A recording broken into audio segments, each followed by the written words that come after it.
Hi, folks. It's Pinky Nightwalker here. I'm sorry it's been a little bit since I made my last video, but I'm in the process of remodeling my home, and so there's been some interruptions with noise and me having to relocate for a time my efforts to make these videos. Well, anyway, let's go right into the video. This is a gun that I titled the video again that I never expected to purchase. And first, let me show you the box, and maybe you'll have some ideas from the box and from the name. This is a Springfield Armory firearm. There's the logo and so forth on this plastic case. And so let's just take this, put this down over here. I don't have a pad on the desk, so I'm trying not to scratch everything up. The case is made rather well, and it seems to be heavy duty. And as you can see from the inside of the case lid, there's 1911 written on there. And this is a Springfield Armory brand gun. It's a 1911 style. It's all steel and full size. And here it is. This is the Springfield Armory 1911 9mm chambering range officer. Let's go and show you that the firearm is empty. Carefully pull the hammer back, open the slide, lock it open. Nothing in here. I'll show you that the magazine well is empty and that the barrel is empty and chamber, okay? And there's no ammunition in the room. All right, here's the case inside. I'm not going to do a complete unboxing because I've already fired this gun today, and I don't want to bore you with showing you instructions and locks and things like that. And but I do want to show you that it came with 2 magazines from the factory. It came with these two, look like stainless steel. It's their brand. I have no idea where they're made. They're 9mm, and they are 9-round capacity magazines. And these mount into the firearm flush, okay? I added, when I purchased the gun, one from a company called Cobra Mag. I hadn't had any experience with them, but it was suggested to me by the gun dealer. And this is a 10-round magazine. It's made in America. And it has the bumper on the bottom of it.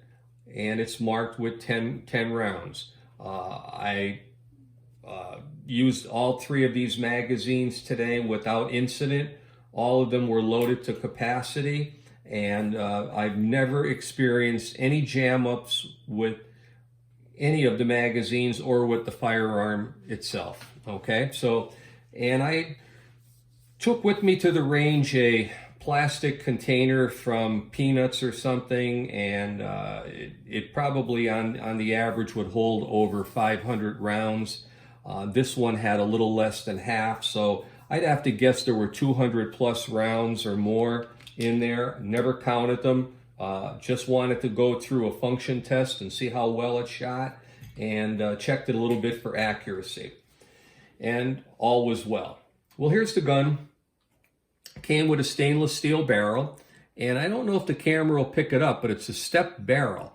The section in the middle here is relieved, meaning it's smaller than here. This part here fits into the stainless steel bushing when it's closed, very, very tight. It's very close fit, and it prevents the barrel from moving around. The lockup on the gun is very clean, and it has no real rattles in it or movement. It came with target sights, which I wanted. Because I was going to be trying to shoot some different weight ammunition. I didn't want to have to compensate after a while for the elevation or point of impact. It has the fully adjustable elevation and windage rear sight with the large flat plate in the back that's fully serrated. It has the steel front sight that's serrated on the edge facing you, and it is pinned in place and dovetailed. The gun has a Parkerized finish. It's all steel construction again. Came with nice grips from the factory. They have range officer written on them here. It's checkered on the back strap, and it's not checkered in the front. The grip safety here has the bump on here for better engagement when you're grasping the gun. Let's close this now. It demonstrated it's empty. Put this in the down position. The trigger is serrated. It's aluminum or an alloy aluminum, and it's adjustable for over travel and over travel only.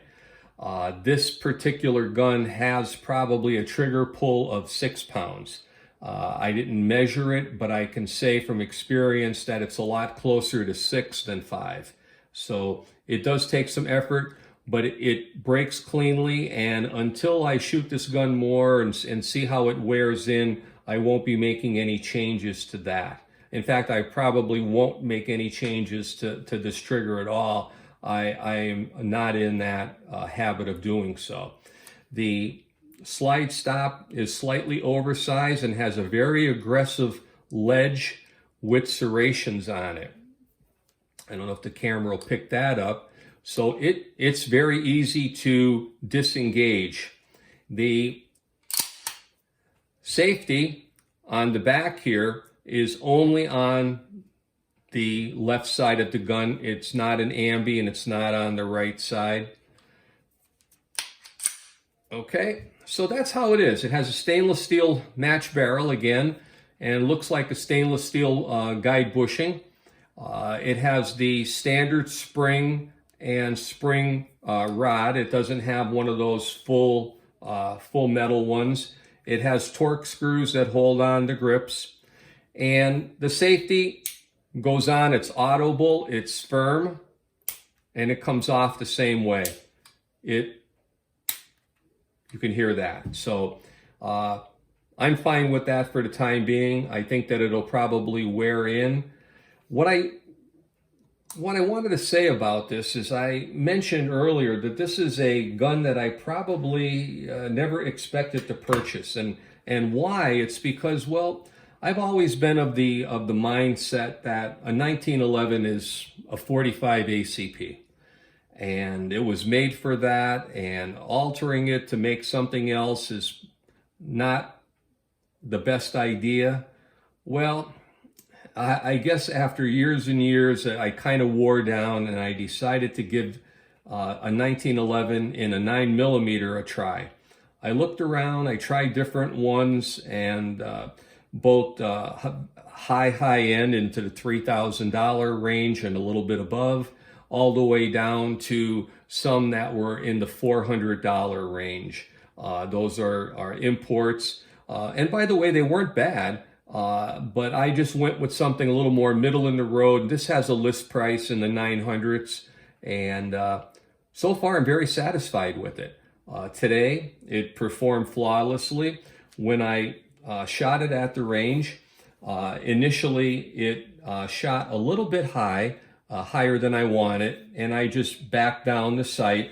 Windage was right on. I never had to adjust the windage screw at all. So whoever tested this gun at the factory did a very good job. I adjusted the height for the elevation based on what bullet and velocity I'm shooting. This is a 124 grain that was fired out of here, and it's a fairly hot load. It simulates something that would be maybe a carry load if it had the right projectile in it. So a heavier bullet with a little more velocity does have a tendency to shoot high, simply because you get a little bit more muzzle flip with the recoil and before it fully leaves the barrel. So a gun like that will have a tendency to shoot high with a heavier bullet. A lighter bullet, it will probably have less recoil, of course, and shoot a little bit lower or flatter.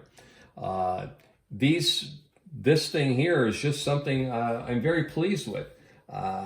You know, I understand that a couple of years back, Springfield Armory gained a bad reputation for some political maneuvering that they did where they operate from, and there was a great amount of discourse and people who complained and had some ill feelings towards the company.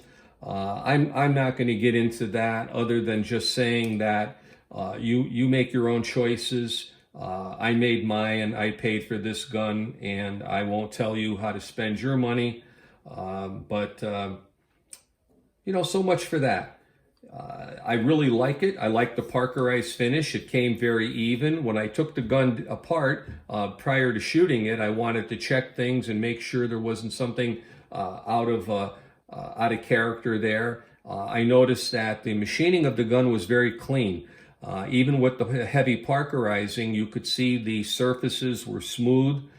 There were almost no tooling marks anywhere, which is pretty good. I mean, I was very happy. I've had some experience with a very high-end 1911 that had some awful machining marks inside of the slide.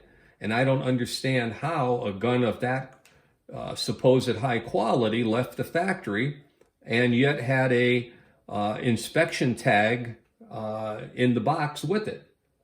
So I don't know. But this here, so far so good. I plan on shooting it more. I do like the fact that it has this stainless steel barrel. I like the idea that it's relieved, and it seems so far so good. It's not traditional in the sense that it has the skeletonized hammer, and it has target sights, and it has this high gloss stainless steel guide bushing. But you know what? This is a range gun. And by the way, the barrel doesn't seem to be crowned at all, just a little chamfer around the bore, and maybe a 64th or slightly more chamfer on the outer edge of the barrel. And if this was a carry gun or something that would see rough use, that would be a little concerning. I would like to have seen more crowning on the barrel to protect the rifling from any kind of impact. But I'm okay with this. This is a gun just for the range. It probably won't see that kind of abuse or rough handling. So that's it. So I just wanted to make this video, give you a chance to see this.